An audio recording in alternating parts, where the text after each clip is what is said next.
morning, everyone. Good morning, Tanu. Good morning, Faiza. Good morning, Divya. Good morning, Kashish. Good morning, Reshma. Good morning, Kamini.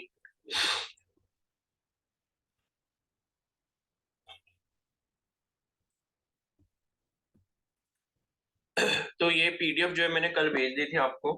इससे last chapter की भी भेज दी थी, last वाला unit जो था इलेक्ट्रोस्टैटिक्स, और इस वाले की भी भेज दी है। ठीक है।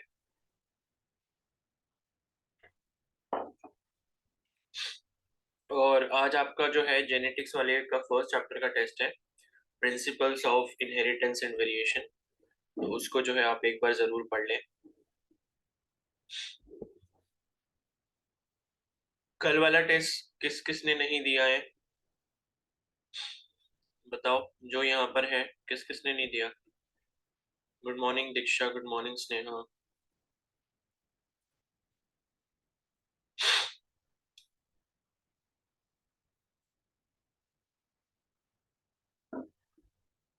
जिसने कल वाला टेस्ट नहीं दिया था अभी क्लास के बाद अटेम्प्ट कर लेना, लिंक वही सेम है। ठीक है।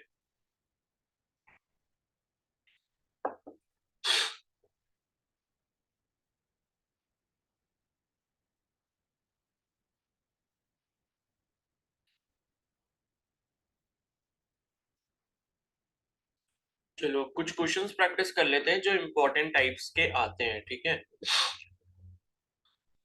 तो कशिश प्लीज आप जो है कर लेना। ठीक है।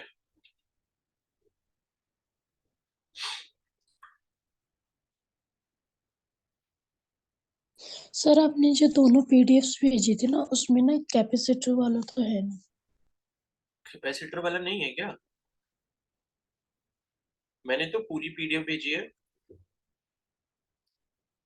कैपेसिटर वाला देखना नीचे होगा लास्ट पेज में शायद, उसमें इलेक्ट्रोस्टैटिक्स में। चलो क्वेश्चन देखते हैं। ठीक है। तो कुछ टाइप्स के जो स्पेशल टाइप्स के क्वेश्चंस है ना, जो जनरली आ सकते हैं आपके एग्जाम में, वो टाइप के क्वेश्चन देखते हैं। ठीक है। तो पहला यहाँ पर क्वेश्चन है, a wire is stretched so as to change its diameter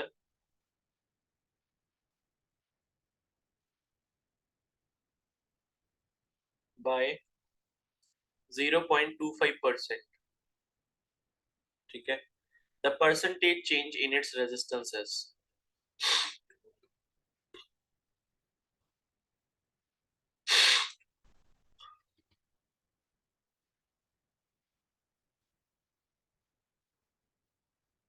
ठीक है। तो ये क्वेश्चन सपोज आपके पास है।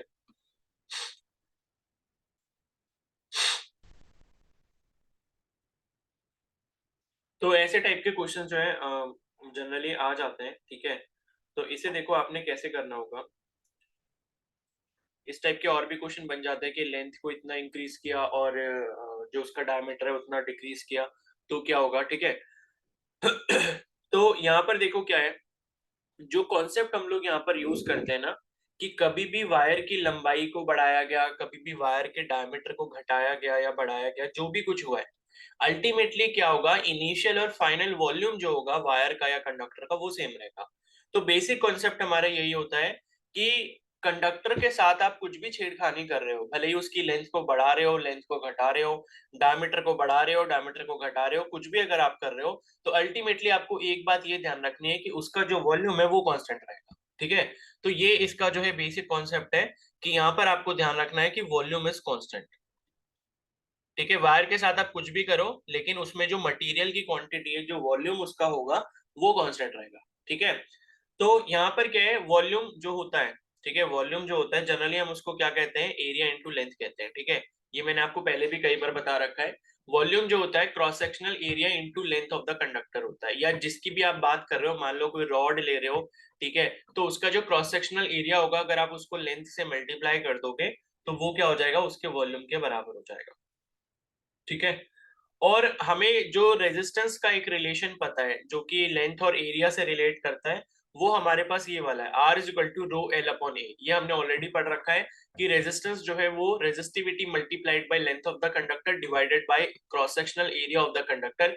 ये हमारे पास फॉर्मूला होता है जिसको हम इस टाइप के क्वेश्चंस में यूज करते हैं जहां पे रेजिस्टेंस का चेंज हमें कैलकुलेट करना होता है। ठीक है, तो अब यहाँ पर आप क्या कर सकते हो जैसे यहाँ पर जो है ये volume is equal to area into length है। अगर मैं यहाँ पर लेंथ का एक्सप्रेशन निकालूं तो वो क्या हो जाएगा, वॉल्यूम डिवाइडेड बाय एरिया हो जाएगा। और इसको मैं इस वाले एक्सप्रेशन में रखता हूँ रेजिस्टेंस वाले में, तो यहाँ पर रो हो जाएगा, एल की जगह अगर मैं वी बाई ए रख देता हूँ यहाँ पर, ठीक है, और नीचे भी क्या है, मल्टीप्लाइड बाई ए ही है, तो ये कुछ ऐसा हो जाएगा। तो आर की जो वैल्यू मिल जाएगी वो क्या मिल जाएगी, रो वी अपॉन ए स्क्वायर। ठीक है, ये एक्सप्रेशन मिल गया। और उसके बाद क्या आपको ध्यान रखना है कि आप हमेशा ये चीज ध्यान रखना कि कभी भी अगर आपको कंडक्टर का जो है वो नहीं बताया कि कंडक्टर किस तरीके का, कंडक्टर के शेप के बारे में नहीं पता, तो हमेशा कंडक्टर को सिलेंड्रिकल मानना है यहाँ पर, क्योंकि वायर जो होता है जनरली सिलेंड्रिकल इन शेप होता है, यानी कि उसका जो क्रॉस सेक्शनल एरिया होगा वो सर्कुलर होगा। ठीक है, तो हम ऐसा करके अगर यहाँ पर कंसिडर कर लेते हैं तो एरिया जो होता है cross sectional circular cross sectional area का एरिया जो होता है वो क्या होता है, पाई आर स्क्वायर होता है। ठीक है, तो ये क्या होता है आपका, पाई आर स्क्वायर होता है। और अगर मैं इसको उसमें लिखूं डायमीटर के टर्म्स में, तो ये हो जाता है पाई, और उसके बाद ये हो जाएगा आर की जगह हम क्या लिख सकते हैं, डी बाई टू लिख सकते हैं।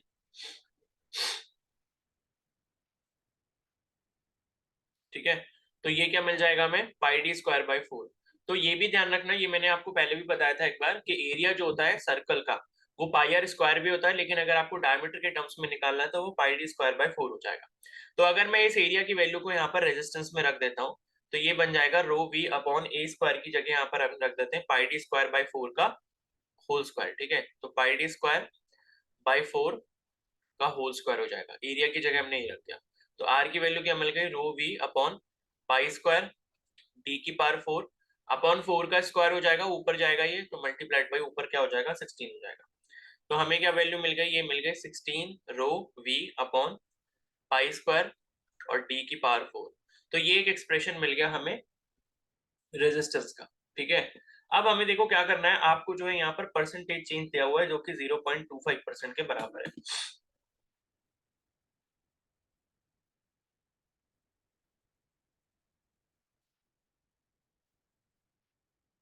ठीक है, तो वैसे तो देखो ये क्या है ना, एक एरर वाला कॉन्सेप्ट है, मतलब एरर में ये कॉन्सेप्ट यूज होता है कि अगर आपको परसेंटेज चेंज निकालना है किसी भी एक क्वांटिटी का जो कि राइट हैंड साइड में है, ठीक है, बेसिकली हमें क्या निकालना है, परसेंटेज चेंज इन रेजिस्टेंस निकालना है, तो उसको हम ऐसे रिप्रेजेंट करेंगे डेल्टा आर बाय आर।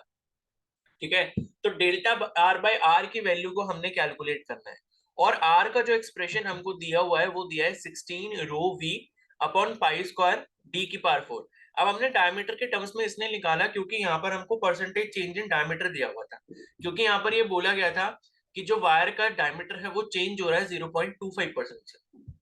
ठीक है, और ये भी चीज ध्यान रखो कि वायर को हम स्ट्रेच कर रहे हैं, तो डायमीटर अगर 0.25% चेंज हो रहा है, अगर वायर को आप लंबा कर रहे हो तो उसका डायमीटर घट रहा होगा, यानी कि डिक्रीज हो रहा होगा।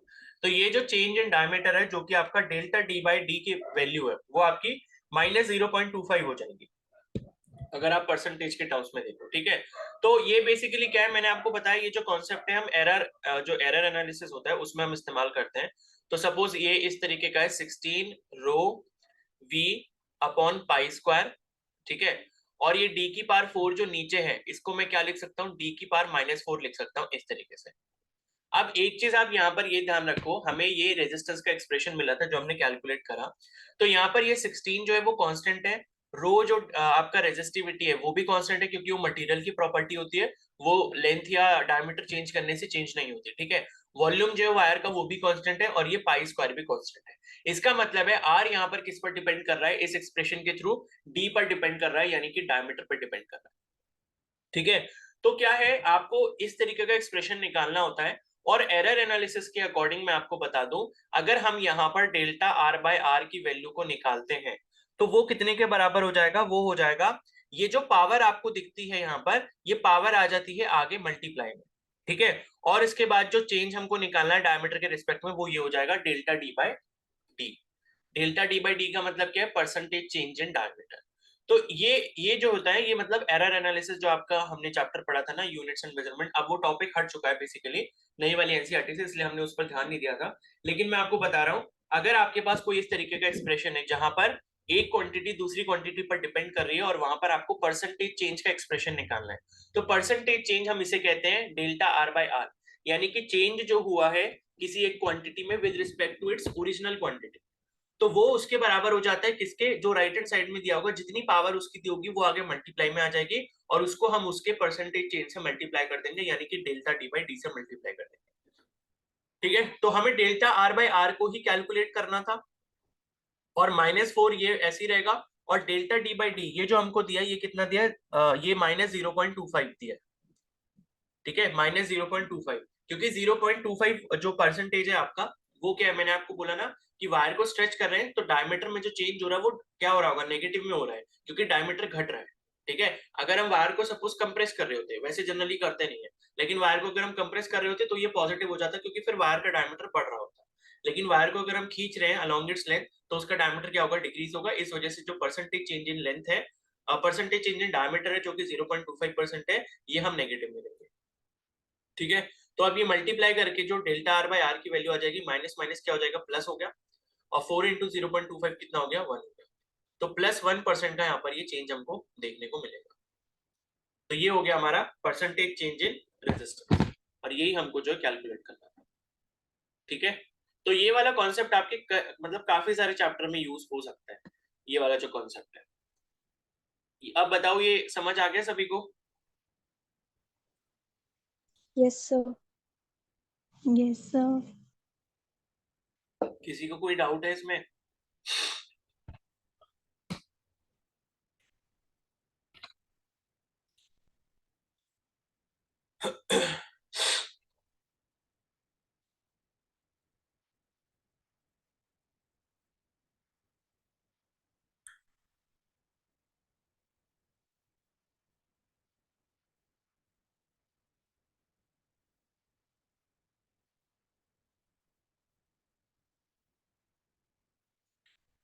चलो अब नेक्स्ट क्वेश्चन करते हैं इसी कॉन्सेप्ट पर based.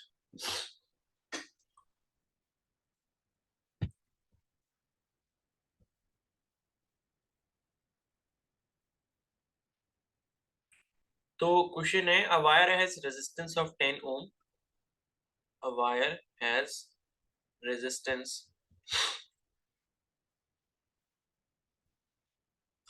10 ohm, it is stretched by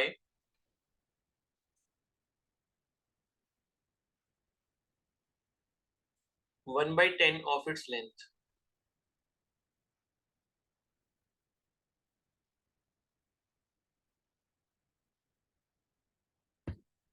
Then its resistance is nearly, then its resistance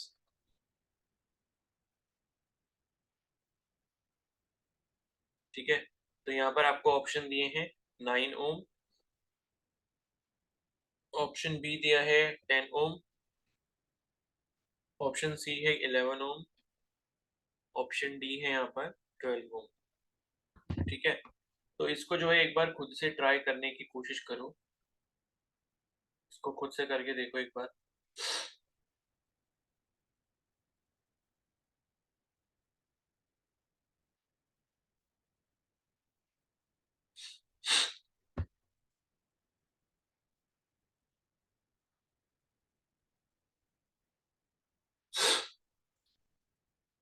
देखो, अब आपने यहाँ पर ध्यान क्या रखना है कि यहाँ पर आपको क्या बोला है कि इसको स्ट्रेच किया गया है 1/10 ऑफ इट्स लेंथ से, यानी कि इसकी अगर लेंथ 10 थी तो उसको 11 कर दिया गया, ऐसा समझ लो। ठीक है, अगर इसकी लेंथ 10 थी तो उसे हमने बाद में क्या कर दिया, 11 कर दिया। It is stretch by 1/10 of its length, length को हमने 1/10 से बढ़ाया, और उसके बाद आपसे ये क्या पूछ रहा है कि रेजिस्टेंस आपका लगभग लगभग कितना होगा। तो यहाँ पर जो है एरिया की बात इन्होंने नहीं करी है कि क्रॉस सेक्शनल एरिया का क्या हुआ होगा, लेकिन आपको ये ध्यान रखना है कि जब आप वायर को खींचोगे, पकड़कर स्ट्रेच करोगे, तो उसका एरिया क्या होगा, डिक्रीज होगा, यानी कि एरिया को भी हमने क्या करना पड़ेगा, कंसीडर करना पड़ेगा।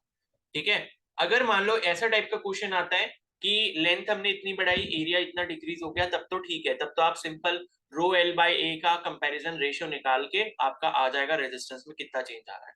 लेकिन जब आपको ऐसी चीजें ना दी हो तो उस केस में आपको एरिया खुद से कंसीडर करके कैलकुलेट करना पड़ता है, ठीक है।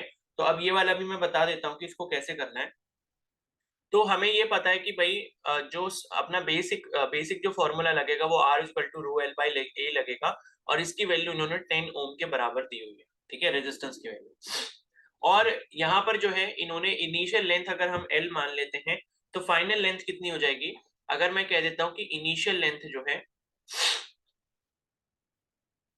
वो सपोज थी L के बराबर, ठीक है, तो फाइनल लेंथ जो हो जाएगी वो हो जाएगी L प्लस 1/10 ऑफ L, ठीक है, क्योंकि 1/10 से हमने इसको खींचा है, तो L प्लस 1/10 ऑफ L से जो है ये इंक्रीज हो जाएगी, तो टोटल लेंथ कितनी हो जाएगी L प्लस L/10, और ये कितना हो जाएगा 11L/10, ठीक है। तो पहले मान लो कि अगर लेंथ 10 थी तो फिर बाद में कितनी हो गई 11 हो गई, तो कहने का मतलब वही है। तो 11L/10 जो है वो इसकी क्या हो गई, लेंथ हो गई। अब अगर हम एरिया की बात करते हैं यहाँ पे, ठीक है,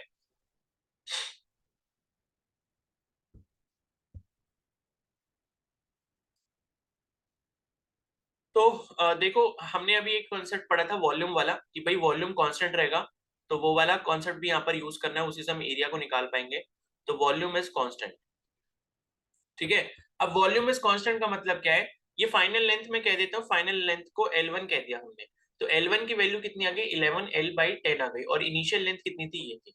तो फाइनल लेंथ और इनिशियल लेंथ में ये रिलेशन आ गया। अब दूसरी चीज ये है कि वॉल्यूम अगर हम कांस्टेंट मान रहे हैं तो मैं ये कह सकता हूं जो इनिशियल एरिया ए है मल्टीप्लाइड बाय जो इनिशियल लेंथ एल है, ये इनिशियल वाले हैं दोनों, ये मेरे final area multiplied by final length के बराबर होंगे। अगर मैं कह रहा हूं कि बाद में स्ट्रेच करने के बाद एरिया A1 हो गया है और लेंथ जो है वो L1 के बराबर हो गई है, तो ये दोनों आपस में बराबर हो जाएंगे, ठीक है। मतलब ये जो V1 वॉल्यूम है वो मेरा V1 के बराबर हो जाएगा, मतलब इनिशियल वॉल्यूम जो है V इनिशियल जो है वो V फाइनल के बराबर हो जाएगा। तो V initial A into L हो गया और V फाइनल क्या हो गया A1 इंटू L1 हो गया। तो यहां से अगर मैं A1 की वैल्यू निकालता हूं, यानी कि नया वाला एरिया निकालता हूं, न्यू एरिया, तो न्यू एरिया जो है वो A1 के बराबर है, और ये कितना हो जाएगा A into L upon L1 के बराबर होता है, ठीक है। तो एरिया का जो है एक जनरल एक्सप्रेशन हमको इस तरीके से मिल गया। और इसमें हम क्या कर सकते हैं, L1 की वैल्यू को रख सकते हैं। तो L1 की वैल्यू अगर हम रखते हैं तो A into L upon L1, L1 हमने ये कैलकुलेट कर रखा है जो कि 11L/10 के बराबर है, तो 11L/10 यानी कि ऊपर चला जाएगा, तो एक L से ये वाला L कैंसिल हो गया, क्या आया हमारे पास 10A अपॉन 11 आ गया, ठीक है। तो A1 की वैल्यू हमें कितनी मिल गई 10A अपॉन 11 के बराबर मिल गई। तो हमें यहाँ पर न्यू एरिया और ओल्ड एरिया या फाइनल एरिया और इनिशियल एरिया में रिलेशन हमने स्टैब्लिश कर दिया, ठीक है।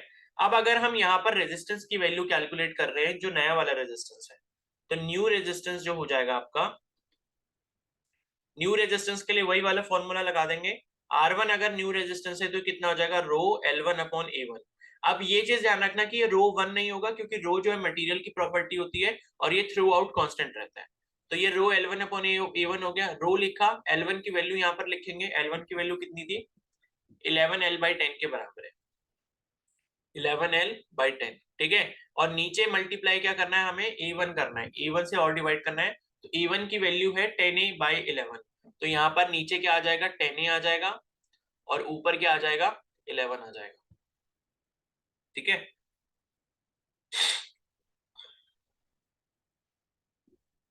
ये हो गया। अब इसके बाद हमें क्या मिल जाएगा यहाँ पर R1 की वैल्यू 11 जा कितना हो गया 121 हो गया, ये रो हो गया, ये L हो गया, अपॉन 10 जा कितना हो गया 100 हो गया, और नीचे क्या आ गया A आ गया। तो अब आप ये देखोगे कि ये जो R1 की वैल्यू है वो क्या हो गया 121 अपॉन 100 टाइम्स, और ये चीज जो आप देख रहे हो ये वाला एक्सप्रेशन ये किसके बराबर है, कैपिटल R के बराबर है, जो इनिशियल रेजिस्टेंस था, ठीक है। तो R1 की वैल्यू कितनी आ गई 121 अपॉन 100 R आ गई, या फिर आप ये बोल सकते हो कि R1 की वैल्यू कितनी हो जाएगी 1.21 टाइम्स ऑफ R हो जाएगी, अगर आप इसको 100 से डिवाइड कर दोगे, ठीक है। तो क्वेश्चन में आपसे क्या पूछा था कि जो इसका रेजिस्टेंस है वो लगभग लगभग कितना होगा, ठीक है। एक सेकंड, कुछ गड़बड़ हो गई क्या। अच्छा ठीक है, इसमें आपको जो है ना इनिशियल रेजिस्टेंस की वैल्यू भी दे रखी है जो कि 10 ओम के बराबर थी, तो 10 ओम भी यहाँ पर आप मल्टीप्लाई कर दोगे, ठीक है। तो R1 की वैल्यू कितनी हो जाएगी, 1.21 इंटू 10 से मल्टीप्लाई करोगे तो कितना हो जाएगा, 12.1 ओम के बराबर हो जाएगा। तो आपका आंसर क्या हो गया, 12 ओम, नियरली 12 ओम हो जाएगा, यानी कि ऑप्शन डी इसका सही आंसर है। ठीक है। ये समझ में आ गया सभी को, सेम वही यस सर। है। Yes sir. ठीक है, एक तो वॉल्यूम वाला कॉन्सेप्ट याद रखना है और एक रेजिस्टेंस और रेजिस्टिविटी का जो रिलेशन है।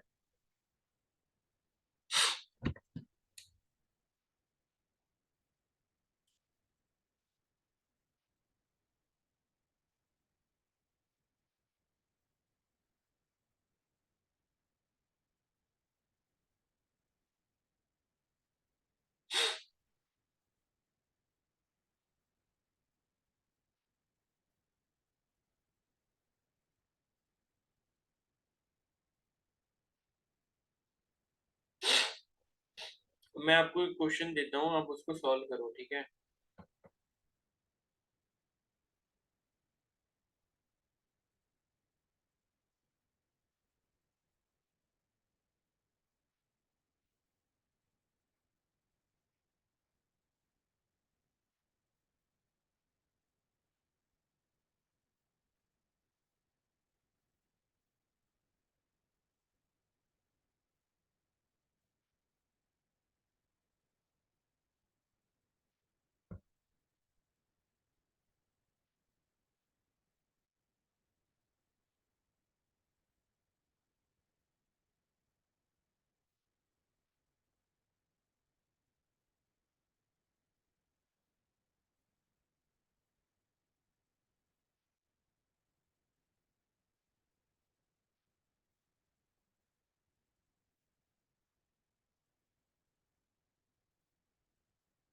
ये क्वेश्चन करो जरा,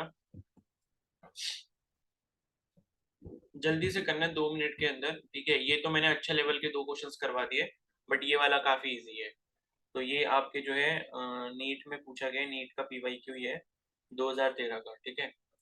तो क्वेश्चन है, a wire of resistance 4 ohm, a wire of resistance 4 ohm is stretched to its is stretched to twice its original length,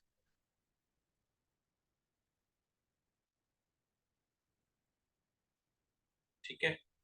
The resistance of a stretched wire would be, the resistance of stretched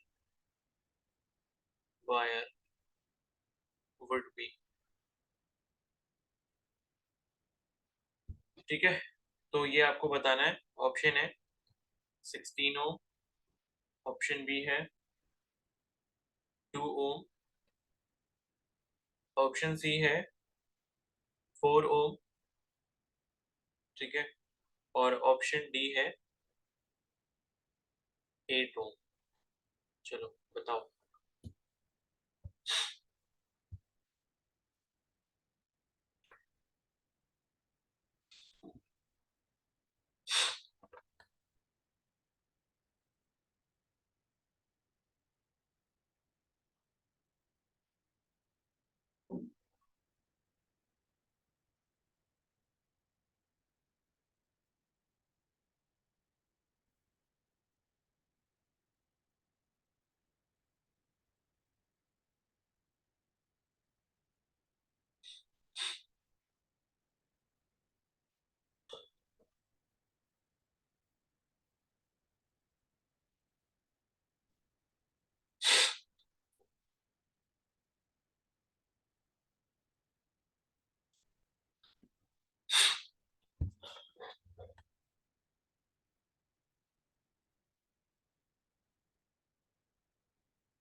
sir 16 ओम। ठीक है, और बाकी लोग? Sir 16 Om. Sir 16 Om.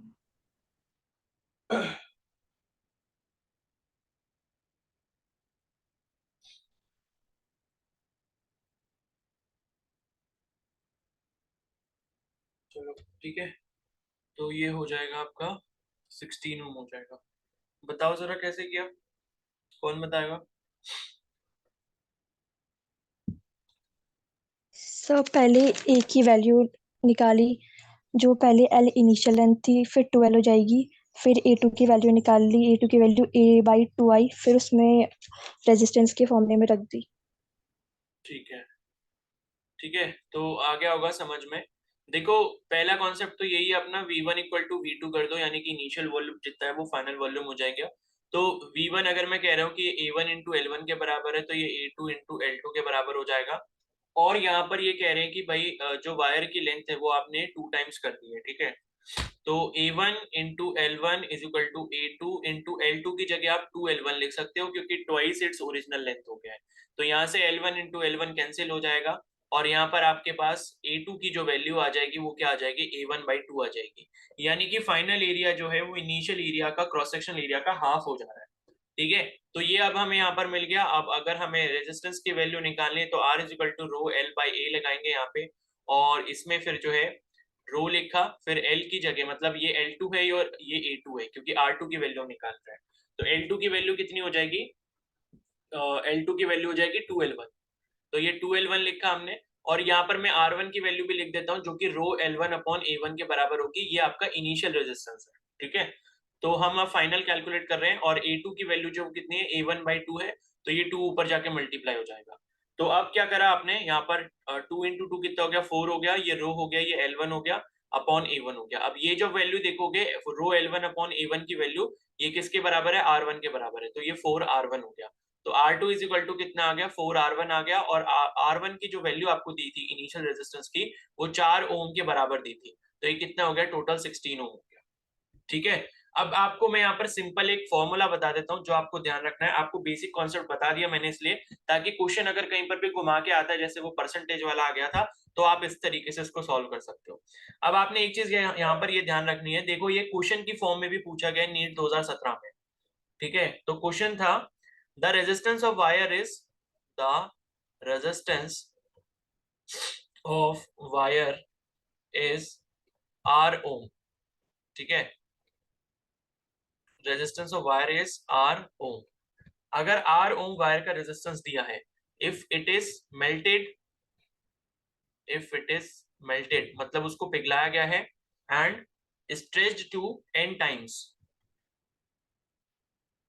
Stretched to n times, ठीक है, its original length,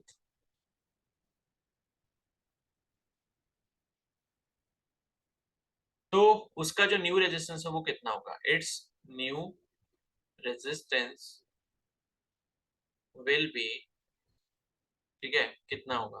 तो option यहाँ पर दिए हैं R/n, ठीक है। ऑप्शन बी दिया है n² into are, option C दिया है R/n³ नहीं, R/n², और ऑप्शन डी दिया है n इंटू आर, ठीक है। तो इसका जो करेक्ट आंसर है वो ये वाला हो जाएगा, n² इंटू आर।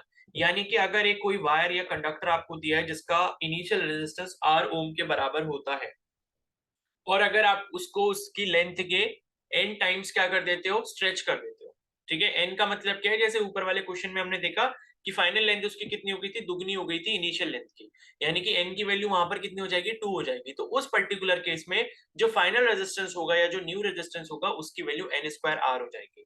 यानी कि अगर आपको ये चीज पता है तो ये ऊपर वाले क्वेश्चन में इतना कुछ नहीं करना। अगर आपने यहाँ पर देखा कि इनिशियल रेजिस्टेंस 4 ओम है, बाद में लेंथ कितनी कर दी है, ट्वाइस, यानी कि n की वैल्यू कितनी हो गई, 2 हो गई है, तो R2 की वैल्यू कितनी हो जाएगी, 2² R1 हो जाएगी, यानी कि 4R1 हो जाएगी।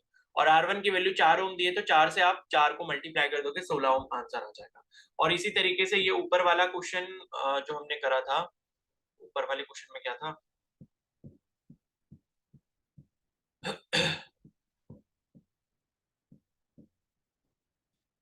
चलो पता नहीं ओपन क्यों नहीं हो रहा।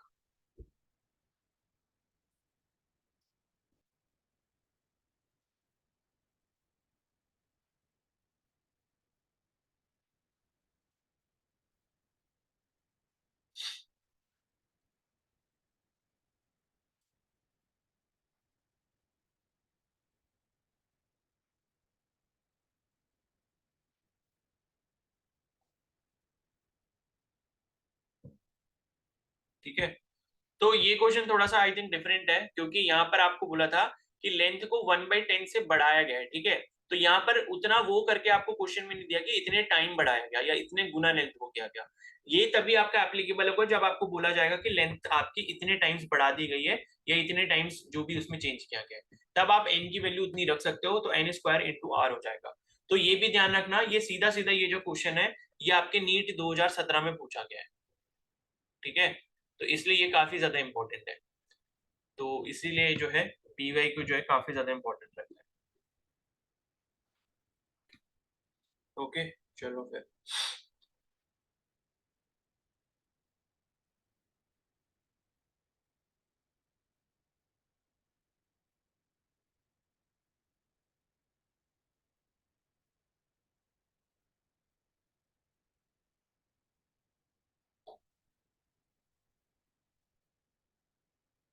चलो अभी ऐसा टाइप का क्वेश्चन देख लेते हैं जल्दी से, बाकी फिर शाम को करेंगे। तो क्वेश्चन ऐसा है कि आपको एक सर्किट दिया हुआ है यहाँ पे। ठीक है, ये है 9 ओम का रेजिस्टर, उसके बाद यहाँ पर है 3 ओम का रेजिस्टर, फिर उसके बाद यहाँ पर 7 ओम का रेजिस्टर है। ठीक है, और उसके बाद यहाँ पर है 5 ओम का रेजिस्टर,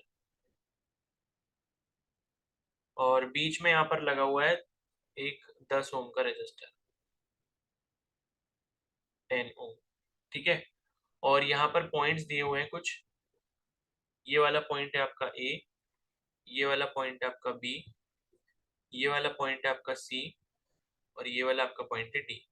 ठीक है, तो अब आपको कैलकुलेट करना है equivalent resistance between point A, between point B and सी।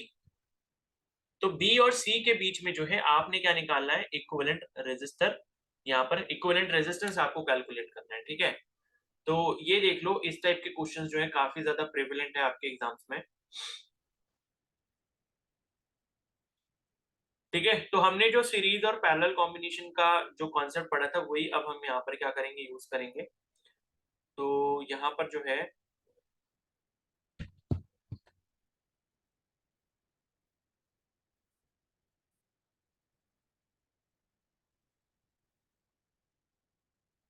एक सेकेंड को,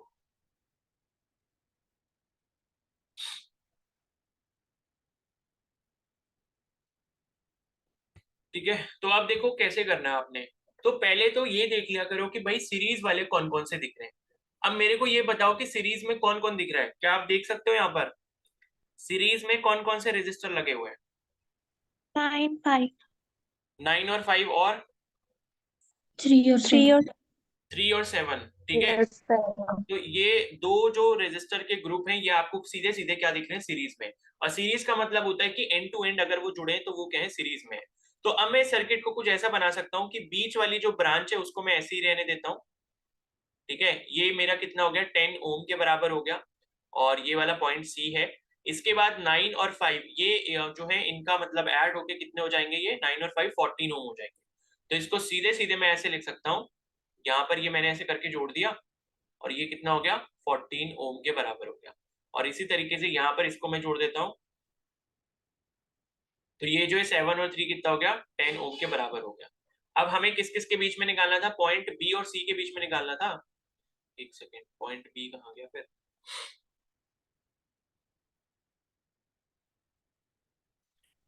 सर ए और सी के बीच में होगा।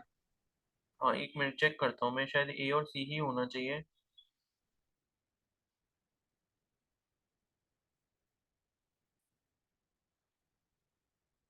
ना ना, ऐसा है कि हमें बी को अभी इस वाले को टच नहीं करना है। ठीक है, ये ए बी सी वाली जो आर्म है इसको अभी कैलकुलेट नहीं करना, क्योंकि हमें बी और सी के बीच में निकालना ना।